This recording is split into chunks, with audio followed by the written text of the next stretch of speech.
गौतम बुद्ध से एक व्यक्ति ने कहा कि जीवन का मूल्य क्या है। बुद्ध ने एक पत्थर देते हुए कहा कि पहले इसकी कीमत पता करके आओ, फिर मैं तुम्हारे प्रश्न का उत्तर देता हूँ। प्रचलित प्रसंग के अनुसार महात्मा बुद्ध किसी गांव में ठहरे हुए थे। गांव के साथ ही आसपास के क्षेत्रों से भी लोग उनके दर्शन करने और प्रवचन सुनने पहुंच रहे थे।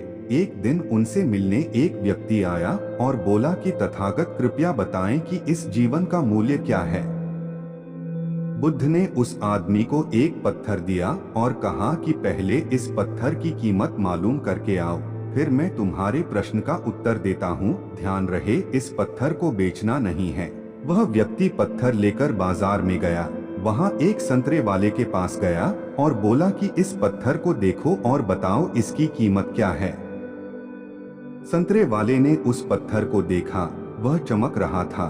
उसने कहा कि ये पत्थर मेरे काम का नहीं है, फिर भी मैं इसके बदले तुम्हें 12 संतरे दे सकता हूँ। इसके बाद वह व्यक्ति एक सब्जी वाले के पास गया।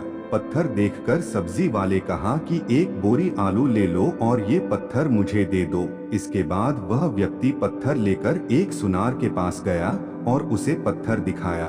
सुनार ने पत्थर देखा और कहा कि इस पत्थर के बदले मैं तुम्हें 1000 स्वर्ण मुद्राएं दे सकता हूँ। उस व्यक्ति ने पत्थर बेचने से मना कर दिया तो सुनार बोला कि मैं तुम्हें 1000 स्वर्ण मुद्राएं देता हूँ, ये मुझे दे दो। इसके बाद भी व्यक्ति पत्थर बेचने के लिए तैयार नहीं हुआ तो सुनार ने कहा कि तुम इसकी जो कीमत मांगोगे मैं दे सकता हूँ। उस व्यक्ति ने कहा कि इस पत्थर को मैं बेच नहीं सकता, मुझे सिर्फ इसकी कीमत मालूम करनी है। सुनार के बाद वह व्यक्ति एक जौहरी के पास गया और पत्थर दिखाया।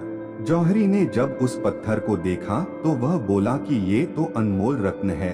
वह व्यक्ति हैरान हो गया। इसके बाद वह बुद्ध के पास लौट आया, उन्हें सारी बात बता दी और पूछा कि अब बताएं जीवन का मूल्य क्या है।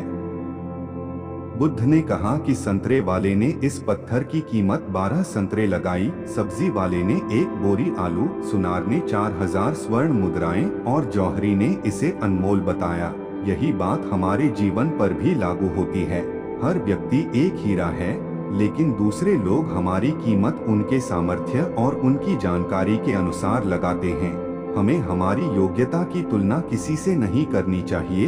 योग्यता की कीमत हमें स्वयं लगानी चाहिए, क्योंकि कोई दूसरा व्यक्ति उसकी सही कीमत नहीं लगा पाएगा।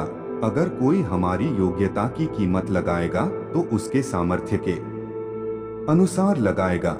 इसलिए कभी भी खुद को दूसरों से कम नहीं समझना चाहिए।